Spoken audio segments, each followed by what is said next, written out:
Hey, what's going on, guys? Welcome back to another Speedpaint video. I don't really upload because honestly, there's one word for this. I can't really put my finger on it. I'm lazy. But yeah, in the speed painting, how do you say it? For some reason I can't really speak. I don't even know if this is gonna be uploaded to YouTube just because I don't really have any real space on my phone.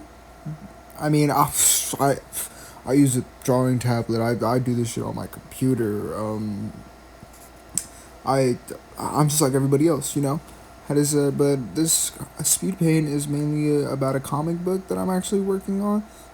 That's also probably one of the big reasons why I haven't really been uploading as much, or you doing this thing where I like do this voiceover cameo kind of thing.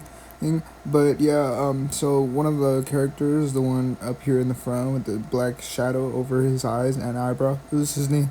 It's Trev, and then the guy with the spiky hair right behind him is actually a character named Ash. And the comic is about these two 25-year-olds who would have died and crashed and burned a long time ago. Oh, if it weren't for having each other, they're always leaping forward. That's why I ended up calling the comic book that I'm gonna release, sorry, Crash Records, or it's due to the fact that they're always crashing and moving. It, so records is because they're always recording and moving forward, and crash because they're always crashing into things and crashing forward into life. I know I have a very better metaphor for it, and I've explained it to a lot of my friends, but you know, I just suck at explaining stuff, especially right off the top of my head, because none of this is actually really scripted. So yeah, I'm actually just fucking talking as I talk. I've been trying to read a lot more. I've been reading Claymore. I don't know if you guys have heard that, but it's about a fucking girl with a big ass sword.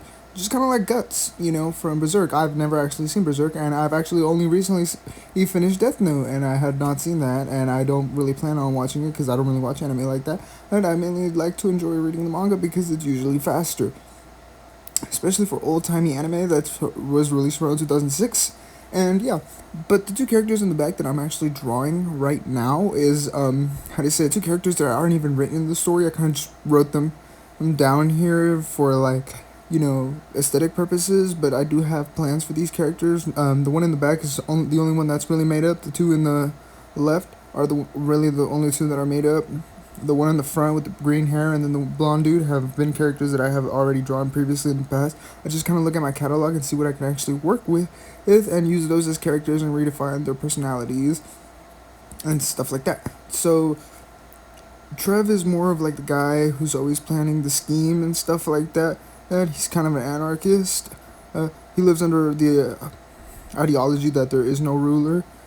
Meanwhile, Ash, the guy with the orange shirt and blue hair, is actually the guy who does the same things Trev does, but he kind of does it, but he has morals. He doesn't really, he's straight edge. He doesn't really drink, smoke, do drugs, or any of that kind of stuff. The guy with the white t-shirt and yellow hair is actually the worry rat. He's always worried and stuff, but he's also kind of the yes man of the group. And then the guy in the far back that I had only recently made up to like today is actually the party guy who's always down to earth and always wants to party, and he's always down for the chaos and stuff like that. And the idea is that they're always together, and they, you know, one of the big principles that I'm looking for into this comic book is that they never ditch each other. They could be at gunpoint, they could be making the most fucking ridiculous things happen. They become lawyers for a day, but sorry, they become lawyers for a day and stuff like that. But you know, at the end of the day, they try to just make it work. Or they would have crashed and burned a long time ago. They live every day of their lives hoping that either today they're gonna become legends or they're gonna fuck everything up. The characters are all 25 years old. Some of them maybe 24 or maybe a little older. But mainly that's kind of the aesthetic that I'm sticking with, especially right now that I'm drawing the background. I just been taking a few little breaks, especially right now because I'm working currently on chapter 3. Yeah, I'm taking a break to actually add anatomy to my characters and stuff like that to make them feel more weighted and rounded. Instead of drawing the cartoony kind of look to them, like I like the cartoon look and stuff like that, but I just kind of look at manga and anime and stuff like that, and I realize that my art doesn't look nearly as refined and as weighted and as formed as theirs. So I kind of just, you know, like, I don't know, I want to try something different a little bit. That way, even if I do go back to the cartoony style, it's a lot easier. But I'm adding the smoke, and that'll be all for this video. Thanks for watching, guys. Bye.